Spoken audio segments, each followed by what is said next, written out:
have a fantastic panel lined up today. What I'm going to start off with is to ask everyone to do a quick who, what, how. So I'll ask everyone to tell us who they are, what they do, and how do they do it. And that'll help us contextualize the rest of the conversation and the panel that we have today. So starting with Chingpin, CP, why don't you kick us off? Thank you so much. My name is Chingping Lin. I am COO and partner at Orbit Startups. We are a venture capital firm that invests in emerging markets, including over 25 startups here in Pakistan. How we do it is we invest capital, but we also spend a significant amount of resources in working side by side with those startups to grow their businesses. So we are both investing our know-how from other markets in our ability to operate companies as well as capital. Thanks, CP. Konstantin? Thank you for having me here. Konstantin Makarov. I'm the Senior Executive Officer of StratLink. We are an advisory firm focused on emerging and frontier markets. We have offices in Sub-Saharan Africa, based in Nairobi. Used to have an office here based in Karachi and in Dubai as well. Our focus is mainly on M&A advisory and to bring international investors and multinationals into emerging markets. How we do it is by working with what we view as dispelling the perceived risk of what the emerging markets are and highlighting what the opportunities are. Hello, everyone. Thank you for having me. Thank you, Financial, for this invitation. I'm Hamad Ihab, CEO of Intilaq Holding. We are a think tank and consulting firm based in Egypt with pure focus on entrepreneurship, tech investments, and talent. We are trying to empower businesses, investors, and governments with everything when it comes to data-driven and policy-driven solutions. So our bread and butter is mainly the research and data and public policy. Yes. Hello, Pakistan. Hello, Islamabad. Thank you for welcoming us. I'm Emmanuel Quesada, and I'm the CEO of Utopia. Utopia is a company that focuses on crypto, AI, and emerging markets. And as well, I represent internationally the National Political Party Patria from Mexico. Hello, hi, my name is Abu Bakr. I'm the CEO for Pakistan Software Export Board. A little bit of a background for myself, and then I'll tell you what about Pakistan Software Export Board is. I joined Pakistan Software Export Board 5 months ago. My experience or background, it's mostly in the US. I spent the last 30 plus years in the US working in the tech sector, in the private equity, venture capital, and mostly in the C-suite for a large organization. So I understand what the challenges are because I've done the work on the other side. And then after spending 30 years in the US, I decided to come back and do my part. What Pakistan Software Export Board does is we have a very single mandate and very clear mandate. Our job is to help the companies, facilitate the companies to increase the software exports of the country. And that's a single mandate. And obviously, there are many things that we have to do to get this thing done. But a very single and clear mandate is like, how do we help the companies be successful and increase the software exports? We'll take it from after that. Thanks, Abu Bakr. So as you can all see, we have a truly global panel assembled here. You have representatives from various corners of the earth, but also a mix of public and private as well. So we have Abu Bakr representing the government and or the public sector, and then we have a lot of investors here and people who have gone across various parts of the world doing incredible investments. So there's a lot to learn from this panel.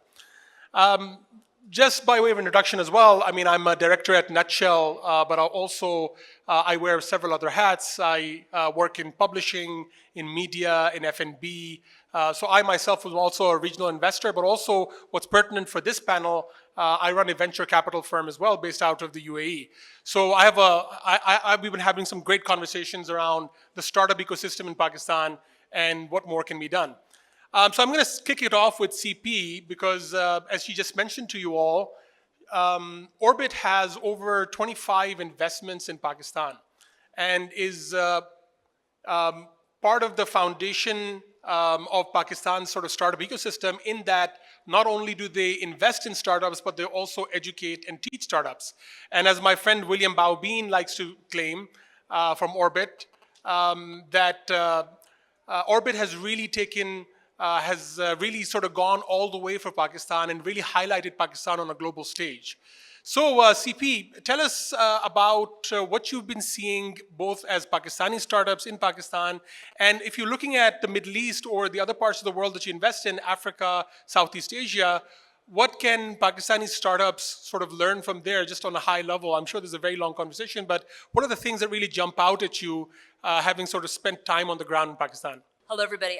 What a great question. So the first thing I want to say is that we look for companies who can operate, whether or not they are in Pakistan or in the Middle East, wherever they're coming from. The first thing that we do is look for companies and founders who are able to operate successfully in the markets that they're in.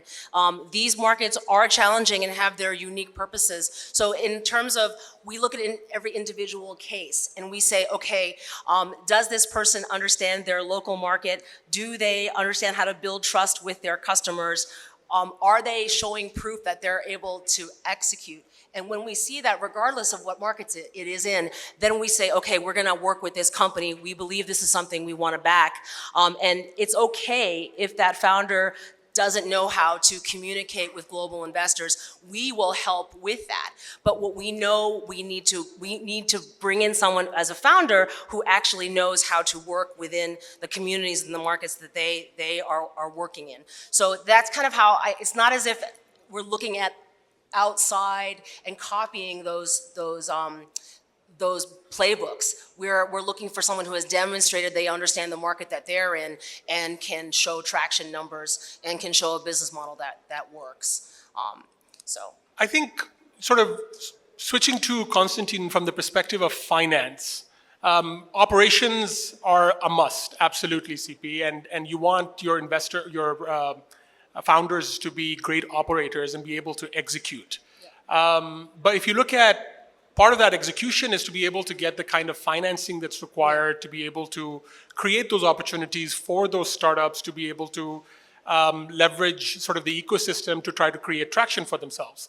And I know that Orbit does a good job in trying to sort of seed capital as well and work very early stage. But Konstantin, from your perspective, what are lessons that the Pakistani market can learn in terms of finance and enablement? And how do you compare sort of the structure for financing in Pakistan with Central Asia or the Middle East, where people have had tremendous success in sort of getting startups off the ground that are typically don't usually have securitized collateral? So how do you see this? How do you see financing for the startup ecosystem? And what can we do better in Pakistan as compared to the region? Thanks for the question. So I'll start from a macro level, and then we'll get down to the finances. I think Pakistan has a unique geopolitically and geographically position in the region, which allows a lot of opportunity. What my observation is to focus less on the geopolitics and focus more on the geoeconomics. And I think that would really open the road to open the path towards more investors like Orbitz and more investors from the international community to come in to solve some of the funding challenges that we're seeing within the region and specifically in Pakistan. Part of that process, and I'm really glad to see members of the government on the panel, is to start cutting the red tape to enable that investment to have clarity and for the funding sources to view the country as a destination for capital and to have comfort around that capital working its way through the system to the investments and then returning back with the relevant terms that were attached to that investment coming in.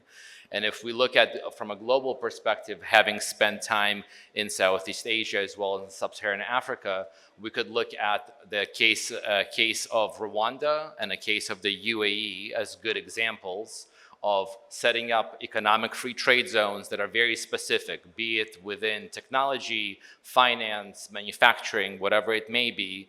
And within that economic trade zone, having clarity of process, clarity of benefits, and making it very simple for any investor or operator to come into that free trade zone and to know exactly where and who they need to speak with without having to go to 11 different offices to obtain 30 different stamps. And I think that's on a big level. From a financing perspective, we have seen a big shift towards blended finance in terms of enabling for that finance to trickle into less popular destinations. When we talk about blended finance, we're talking about formal finance, concessionary finance from development partners, private capital from the local banking institutions, and obviously you would need to have a de-risking element from development partners that will de-risk that investment specifically for early stage companies who do not have assets to illustrate, to obtain a loan, specifically when it comes to debts.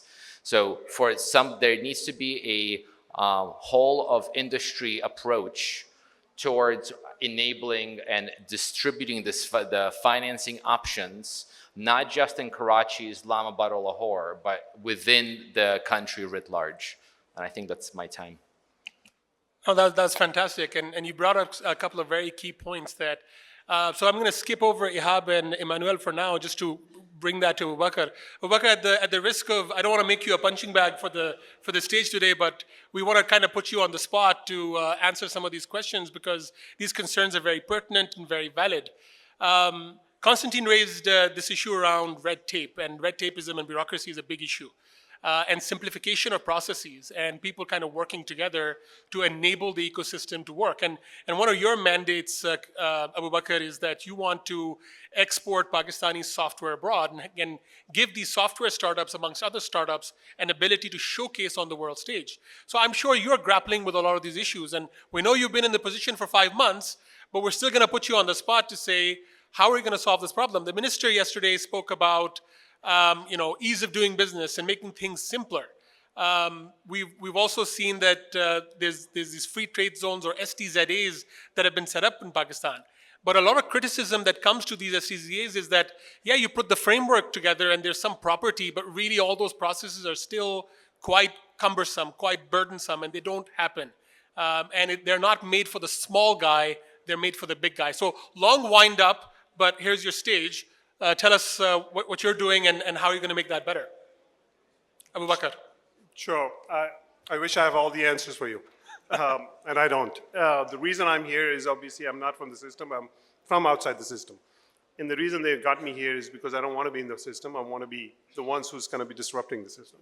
So what we are doing and what we can do, obviously we can do a lot. And I think we all know that there is a bureaucratic challenge working in this country. We're literally taking piece by piece is to say, where can we break these down? I wish it was a very easy and simple solution to it, to say, let's just dismantle all these adequate processes and bureaucracy into it. But let's focus on how we can get the investors, entrepreneurs, founders to do what we can do. That's our focus for now. I know that will create more questions to say, what about the people who are already there? What about the people who are there? But we can only take the bites and chunks and see what we can do. If we can enable these companies, that's our mandate. If I say there are 4 mandates for the Pakistan Software Export Board, I'll just very quickly rattle those things. It's like, what am I here? What is Pakistan Software Export Board? 4 mandates. One is, we have to create the demand.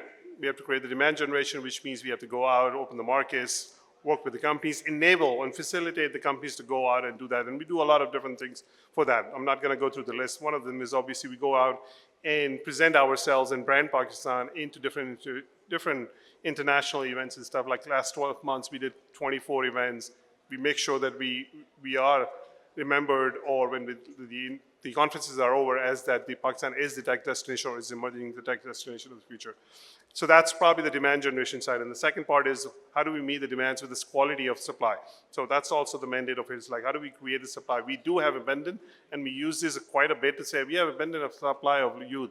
But the question is not the quantity, it's the quantity. And I think that's where we are focused on, is not just the quantity of it, but it's how do we creating quality, which is to the international standards as well as to the local standards. So that's probably the second mandate for us. The number 3, which is important, which is probably what I'm going to get to it, is I lumped it all together under operations, but it's actually much bigger than that.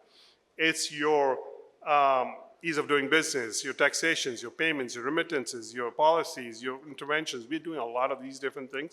We're working with this. One thing I can tell you from coming outside into it, and is there is no lack of will and intent at this point to make a change. But to actually make a change, it's actually much larger and longer initiative. But there is no lack of intent at this point, and we are going after it. I'll just share a couple of things that we're working very diligently. We had like 6 meetings already on the payments, taxation, remittance side of things with FBR, State Bank, Finance Minister. Everybody is on board, and we are presenting, and hopefully some good things will come in the next budget for some of those reliefs that we've been looking for. Because a lot of companies, because we represent or we ask the industry, and industry tell us what are the burning points. So we're looking at that. The other point I just want to mention, there is a program that is in the initial stages, has been done multiple times in the past also, is a single window thing. It's like, how do we make enable to say anybody who wants to come and go from outside or international investor, how do we go into not 11, hopefully 2 or 3, ideally will be 1, which is what the ideal goal is. How do we enable them to give them this? This is an initiative under BOI. We are helping them also on this one. It's like create this one single window. I think single maybe 1, 2, or 3, but at least have a streamlined process to how an international investor who wants to come and invest, who wants to set up a services company or a product company or anything, how do we do that? So there's a program already done. We are working with few organizations, including SIFCs and everybody else, to create that initiative to do that. So that's the number 3rd mandate. Number 4, which is I think the most important, is we can have the best skill, best labor, best products. One of the big challenges is the branding and the perception of Pakistan. And I think with you, probably if people are following, we are doing a lot of work on that one in the last few months. You probably see a lot of these different international branding initiatives that has been launched. There's so much more to do. We've just basically starting at the very, very step 1 of the probably 50-step process. But we are starting to do that, and then we are looking at what's the return on it. I think yesterday when Minister was here and she mentioned a couple of things, if people were here, they mentioned that every time when we go out, we look at the branding as well as the ROI for it. So every time when we go out there, we spend $1, we expect that we're going to get a $50 back return from a commercial, but also branding and perception of the Pakistan is the most important piece for us. If once you do that, once you get the confidence back in the investors, starts to think come in, and then highlight the success stories. I'm love to hear and learn more from the Orbits. You have invested in 25. What else can we do to help you to make sure that your journey is not just 25, but hopefully 50 and 75 going forward? Great, thank you for that comprehensive response, Abubakar. I'm living in the UAE now for about 22 years, and I've been attending GITEX and some other sort of technology or IT-related events. And Pakistan, and kudos to Tech Destination and PSEB, the last few years has put up a fantastic show and really elevated the positioning of the Pakistani startups or IT companies that are participating. So I've seen some of that firsthand, so that's great, and perception is a really important part of the puzzle, but the rest of the puzzle, which is what Constantine spoke about and what you're speaking about now, which is putting all of the pieces together with even repatriating profits, remittances, as you mentioned, and getting all the kind of structural support that's required with taxation, et cetera, to be playing in tandem. I think a previous panel talked about a symphony or an orchestra. That's really going to be key, and we need to move beyond the meetings that you've talked about and really start to see the action. So I'm really happy to hear that we will be able to see some positive changes in the next budget along these lines. So we'll hold you to that, because when we call you next time, we'll ask you about what happened. Moving on to Ihab, who has a very interesting experience, of course, from Egypt. Now, for those of you who've been following Egypt, in 2024, Egypt had 1,000+ startups sort of launch. The startup ecosystem in Egypt is on fire. A lot of the money from the GCC is heading to Egypt. And there's a lot that Pakistan can potentially learn. Now, I'm not saying by any chance that Egypt is sort of a class of its own, but it's ahead in certain cases, and we want to sort of adopt, as the minister said, adopt and adapt those positive things that Egypt is doing. So Ihab, I know that you at Intalaq are doing some really interesting advisory and consultancy work. Please tell us more about what's happening in Egypt and what can Pakistan learn? For the last 5-6 years, the startups in Egypt have deployed around 2 to 3 billion USD in the Egyptian economy as a foreign direct investments. Now, annually, the startup scene is covering around 3 to 4% from the net FDI annually in Egypt. All of these numbers have changed the narrative of the government and the social support to the startup ecosystem. Now we have 3 unicorns. Also, Egypt is now one of the top 4 or 3 in the in the African ecosystem, alongside with Nigeria, Kenya, and South Africa.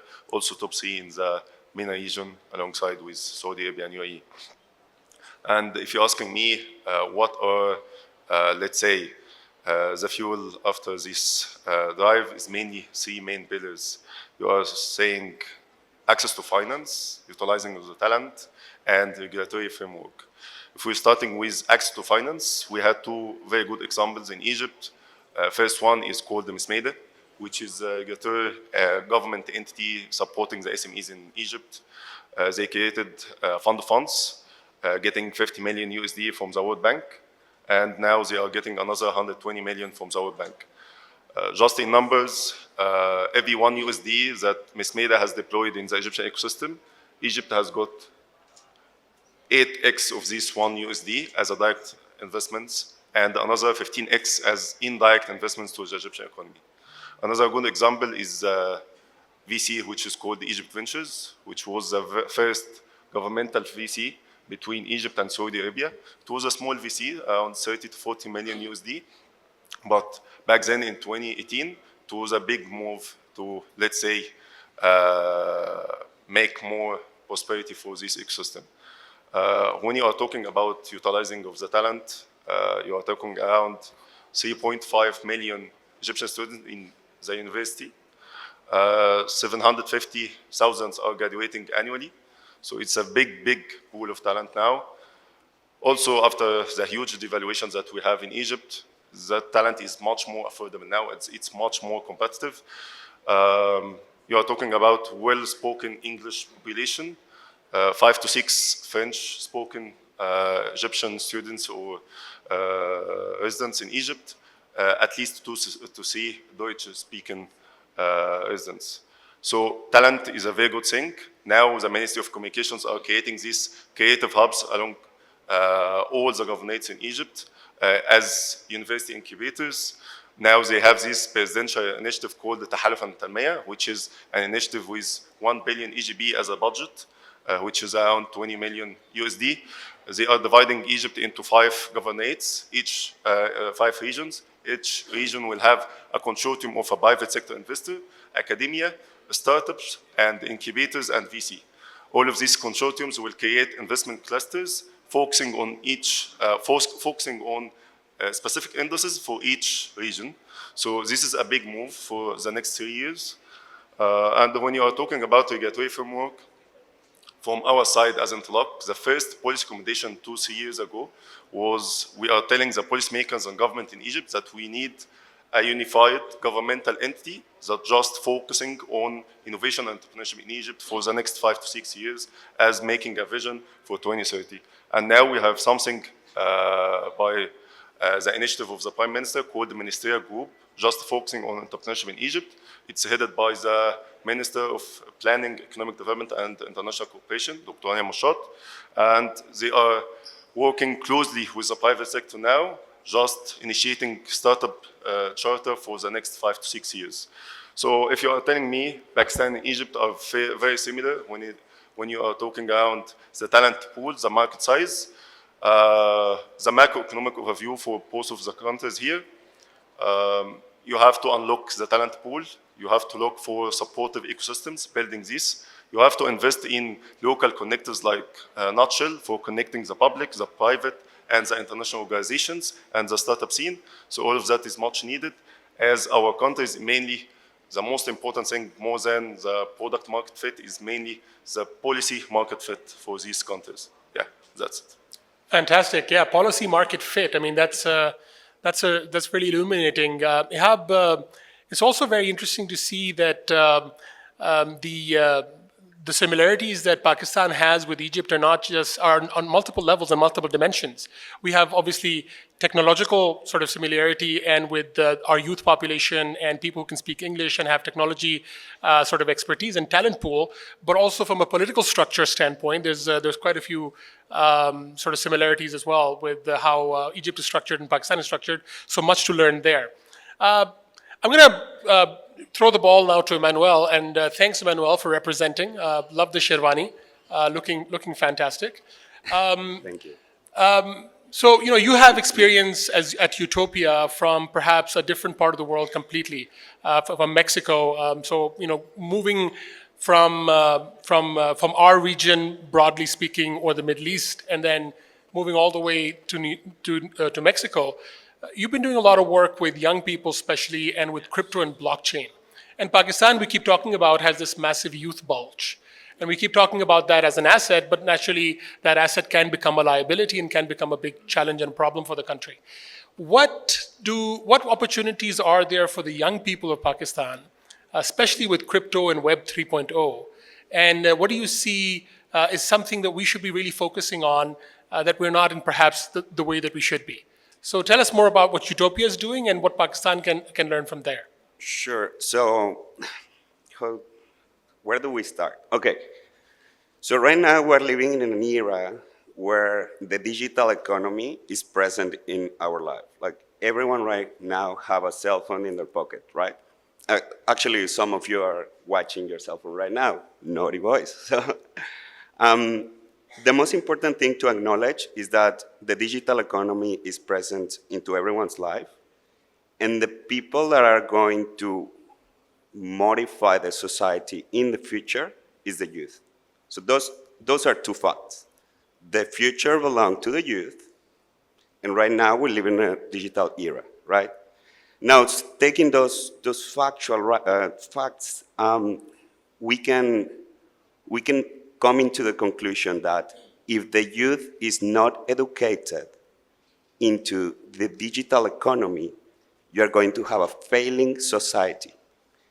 And this is what I see in Pakistan. I see that Pakistan has the hunger for prosperity. Pakistan has the passion. They have the people. They have the resources. They have the brains. And especially they have the youth.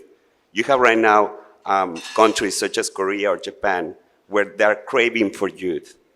You guys are even exporting youth. So Pakistan right now is in the right moment, at the right time, with the right people to do something incredible. And I know that Pakistan will be dominating the future of digital economy. Now, thank you. Now, how are you guys going to do that? You need to accelerate. You need to move fast. You guys cannot wait any longer. You guys created a Pakistani crypto council last week. It's a little bit late. Yeah, Dubai did it like 3 years ago. So we need to hurry up.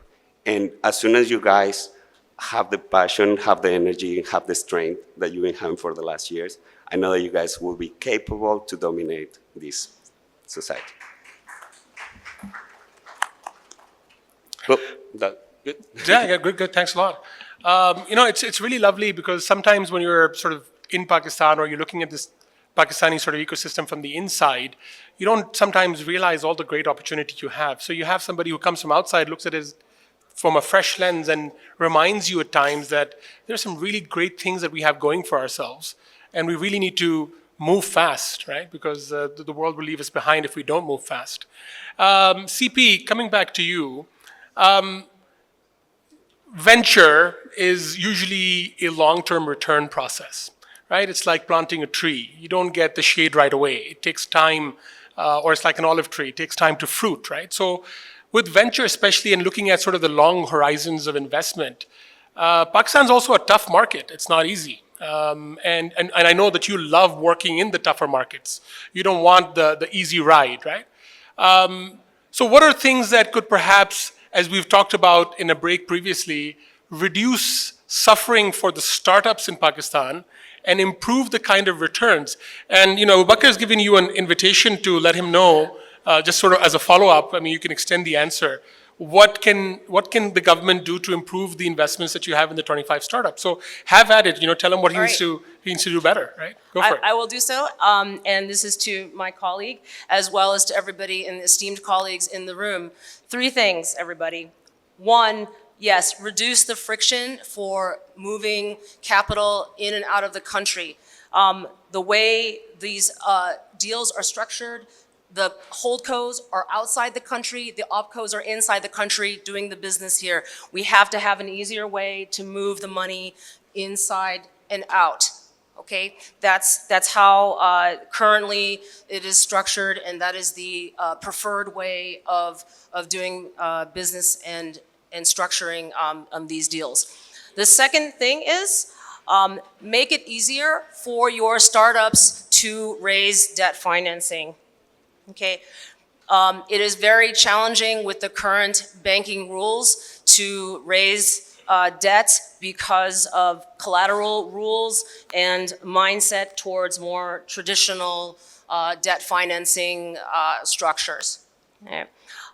It is not, I think, a preferred road for banks to lend to small businesses and to startups for various reasons. And I think that our esteemed colleagues in this room might be able to have some influence in that direction, I hope. And the third thing is, I know that Pakistan is committed to startup and innovation. There are many programs out there already that are in the works. I believe that we spoke to a few to do matching, to do other types of programs that are to encourage venture capital to come in. All I can say is to echo my other colleagues, Emmanuel and Constantine, let's turn those on. I know that they're in the works. I hear from the ecosystem that they are ready to go, but I think that we still need to turn them on. So let's do that. So if these 3 things could come into fruition in the near term, that would be a great help to certainly the startups that we have invested in, but all future startups. Yeah. So 1, 2, 3. There you go. yeah, keeping it simple there. Abu Bakr, what would be your feedback to what CP is saying, and how do you think we can make these things happen? I think I would just say that this is exactly the stuff that I would add your name to the same things that we have been working. I wish we had some finance and state banks in those pieces, in these things, because there's obviously those are the ones that has the keys to this, but obviously these are exactly the same advocacy that we are doing. As I said before, the ease of operation, the remittances, the payments, the taxation, these are the big hurdles for growth. And I hope that we have made a lot of progress on that, and hopefully this is a process that in the next budget we should see some relief there. Right. Constantine, we were talking about, going back to your recommendation, blended finance. You talked about blending concessionary finance with private capital. I want you to sort of give us some concrete examples of you seeing this happen. You do a lot of work in the Middle East and in Africa. There's some fantastic work going on in those sectors, not just in logistics or e-commerce, but in other sectors of the country, in other sort of areas of growth as well. So give us a little bit, sort of concrete examples so that can really drive home how this can really happen and what you've seen succeed in parts of the world that you're working in. Sure. Thanks for that. I'll say 2 things. I'll answer your question, but I think we would be remiss if we didn't discuss a very important challenge that Pakistan has, and that's rural versus urban. Yeah. Right? When you're looking at a large population like Pakistan has, which is over 250 million people, you have 3 engines of growth currently, which are 3 largest cities, which represent less than 15% of the total population. So if we don't look at a policy that brings in the rural community along for the ride of prosperity, it creates secondary and tertiary problems in the future. So if we look at an example from a sub-Saharan African perspective, there's a lot of talk about crypto and digital and AI we heard this morning, which is very exciting. But in order to really capture all of that, the rural community has to feel like they're participating in that prosperity.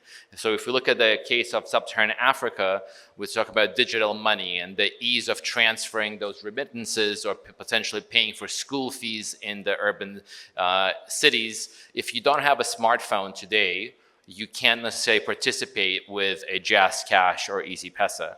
Well, if you look at the African example, you're able to pay, be it with MTN mobile money or with M-Pesa, both on a smartphone using the digital interface or USSD, which is very simple, your simple Nokia phone with just the digits. But that enables the rural community to feel banked and to participate in the economy. So that's I just wanted to throw it out there in terms of having a large population is a blessing, but if it's not managed appropriately, it can become a challenge. And secondly, as an example, if we look at somebody like One Acre Fund out of East Africa, what One Acre does is they work with farmers and they provide farmers everything in one package. They provide the seeds, they provide the fertilizer, and they provide the training as part of one program where those farmers, the smallholder farmers, can increase their yields, which by increase the money that they make, which then increase the education, since most of that money goes back into the family and into their land. So I think this wholesale solutions that are utilitarian in nature, that we're not trying to solve the biggest problems right away, where we look at the root cause and kind of the bottom of the pyramid problems. How do we move people from subsistence living into at least the lower class? And I think that's really where some of the solutions that we have seen work in sub-Saharan Africa that were successful really took a utilitarian approach to those problems and packaged it in a simple to deliver program. Yeah, I think you've really shed or you've shown the light on a very important aspect, which is balancing the rural and the urban. Ihab, I think I wanted to also sort of bring you into this particular thread as well, because a lot of the VC cash that goes into Egypt ends up in Cairo. So 85% of the money that's sort of raised, and you talked about a lot of sort of capital coming into the country as foreign direct investment, most of that goes into Cairo. We have KLI, you have Cairo. So, you know, how is Egypt managing this sort of dissonance or this kind of a gap between the rural and the urban? What lessons would you think that we could learn in that regard, and what can be done to make sure you don't have that sort of divide with the rural people being left behind? Because you're right, Constantine, it's not just a problem of the future, it's a problem of today for Pakistan. Because we have problems outside of, in some of our provinces, with this kind of disparity, economic disparity. So it's something that we need to really look at seriously. Ihab? Yes, it's the same problem exactly, as you mentioned. Last study was telling us that 93% of the co-founders of the 80 most funded startups in Egypt are coming from only 4 universities in Cairo. So that's purely showing the problems that we are having in Egypt. Inclusion is a big thing that will, let's say, change everything in the startup scene in Egypt. Inclusion, if it is geographical inclusion or social inclusion. So if you are telling me also what is social inclusion when it comes to Egypt, only we are having now 12% of our startups as co-led by women. And if you are talking about the investments, only 1.2% of these investments are being directed to women. So it's only around 10x that should be. What we are doing now, the government is creating these hubs in all the governorates. They are trying to, let's say, doing the digital inclusion for all these governorates, because one of these problems is mainly the digital infrastructure that's not reaching these governorates or cities. Also, the international organizations now are paying more attention to Upper Egypt, which you are having a big pool of talent, but at the same time, they are very far away from any digital infrastructure. We are working now with GIZ on a big scale project on agritech in Upper Egypt. If you are telling me what are the insights that we are getting from these focus groups, that there is innovation there, but they don't have the enough resources. So we don't have to bring them to the resources that we have in Cairo, but we have to bring the resources to them. That's what the government and the private sector is doing now in Egypt. If you're telling me, let's say, how you can advocate that to the government or private sector, this is a very good metric for, let's say, the social inclusion thing. World Bank has issued something on Egypt that if you are boosting the women labor force by at least 10%, you are getting up to 34% increase to the Egyptian GDP by 2030. So this is the signs that the government and private sector want to know in order to support these ecosystems. Yeah. Thanks, Ihab.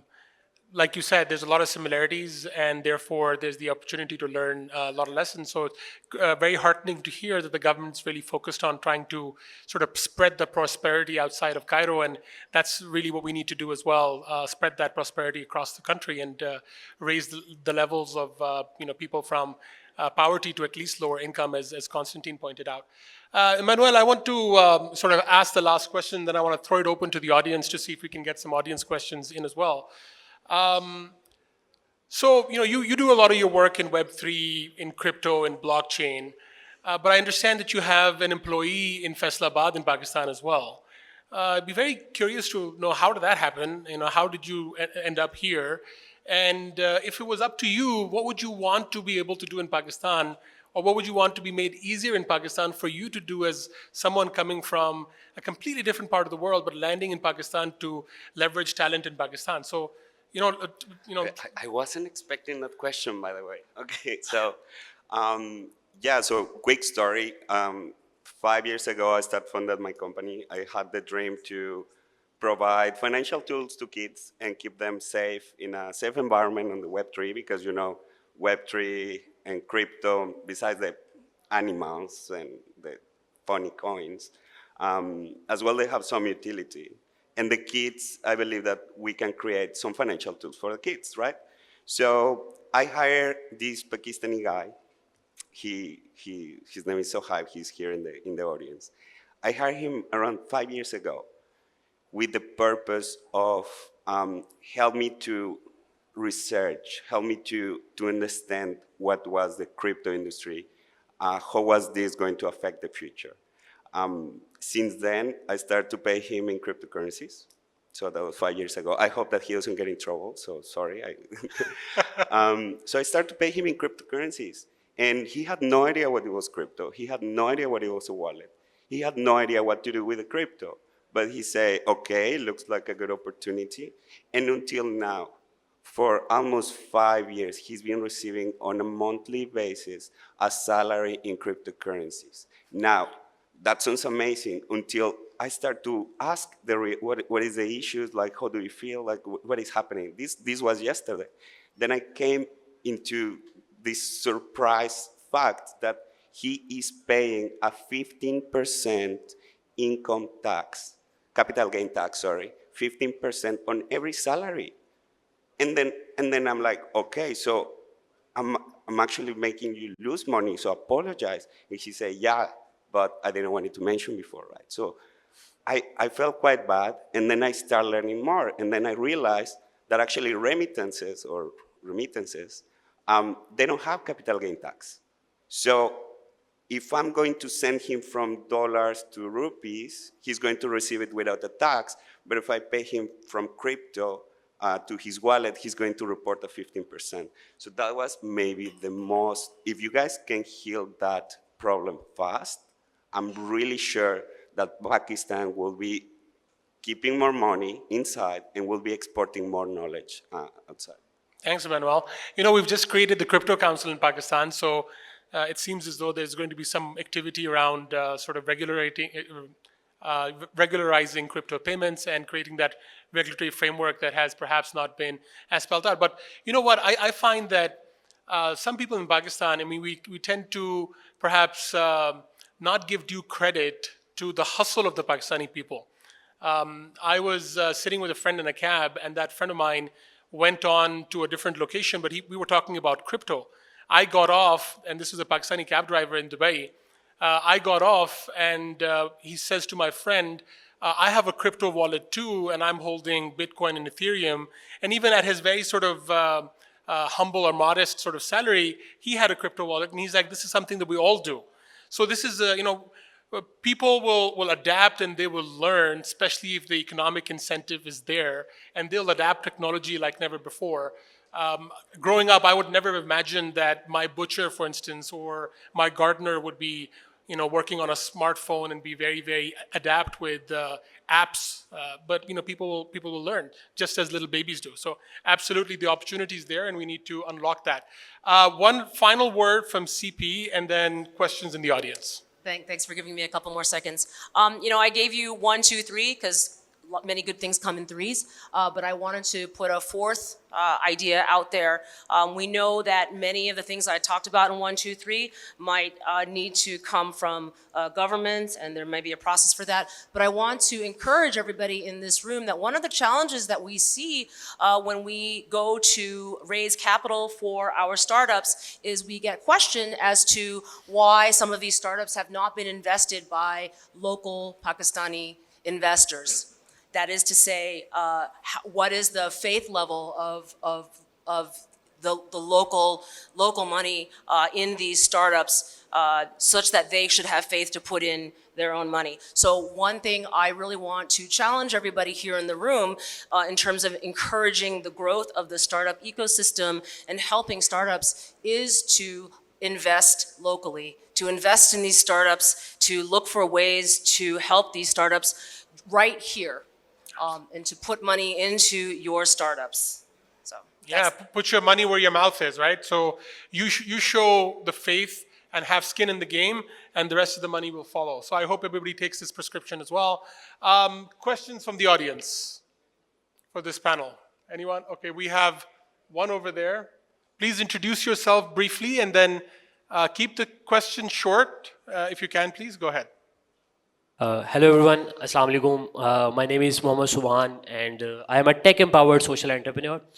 My question is from Mr. Emmanuel, sir. As you have worked in Pakistani market and you know very well about the Pakistani market, my question from you is that crypto operates in grey market in many countries like Pakistan. So what regulatory framework should we adapt to attract the international investors in the field of crypto? Thank you. Wow, good question. So I will say, look at what America did within a month, and then look what UAE is actually doing right now. UAE is so advanced. Dubai, Bara, they're such a powerful country in terms of regulations. You guys don't need to reinvent the wheel. Just copy what other people are doing. It's going to be faster. It's going to be cheaper. And if you see what they're doing in their economy, at least you can see that there actually already did some mistakes. So learn from other people's mistakes, don't make your own mistakes. And as I will say that you guys are going in the right path. The office that got opened last week on Pakistani Crypto Council, it's definitely going to have a lot of future and a lot of impact in the crypto and tech startups of Pakistan. Thanks, Emmanuel. Any other questions? Oh, there's one over there. Yes, hello. My name is Hamim Ahmed. I'm the GM of Tech GIS. And what we do is really we're pioneering change in AI development, software development, and remote sensing GIS. My concern is really with the youth. Okay, we have a huge amount of youth, but the problem being is that how do we socially engineer change and the aspect of critical thinking for everyone so that the youth is more driven to this AI future? Because nowadays I feel like having a huge labor force is not really an asset anymore because AI and robots and everything are able to take care of that. So what we really need is youth with critical thinking and problem-solving skills to leverage these technologies to expand really good solutions. So how would you guys suggest that we go forth in socially engineering this change? Thank you. He should be here. He should be here. Yeah, fantastic. Really on point. Can we clap the hands for this amazing entrepreneur? Congratulations. Thank you for that lovely question. If I can have Constantine and Abu Bakr speak to this to get both an international and local perspective. Constantine, why don't you go Sure. first? I mean, what an excellent question. And if I had an answer, I would probably be running for office somewhere. But kidding, all jokes aside, this is something that I've been speaking about for the last few years, where having a large youth force is something that could be a huge opportunity or can be a really large challenge. Because the last thing that any government wants is a high unemployment rate amongst its youth, because that will not, from a social stability perspective and a social fabric, that would really place challenge. What I would advocate for, and would love to hear what the government of Pakistan is doing, is not only having your university education, but having technical schools that will provide the necessary skill set for the youth. So it's not all about AI, which is very exciting and new and everybody wants to get into it. Somebody will still have to be a welder, somebody has to put up the buildings, and somebody has to maintain the physical infrastructure for the warehouses and the data centers.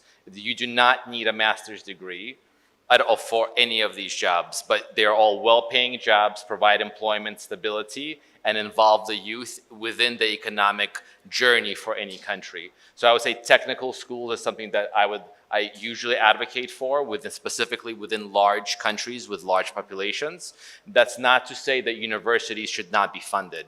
I think this is a concurrent effort where you continue to fund your universities to have the best, the brightest, while also continuing to fund practical, technical institutions to provide technical skills to a larger workforce.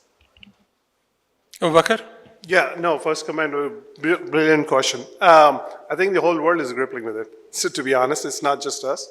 I don't think anybody has the exact answer, but what we're doing, what we have been talking about this thing is more from a short-term, mid-term, long-term way, because I think the short-term way is to reskill, upskill your resources, but I think the right answer to that is how do we incorporate the new things into the curriculums of this?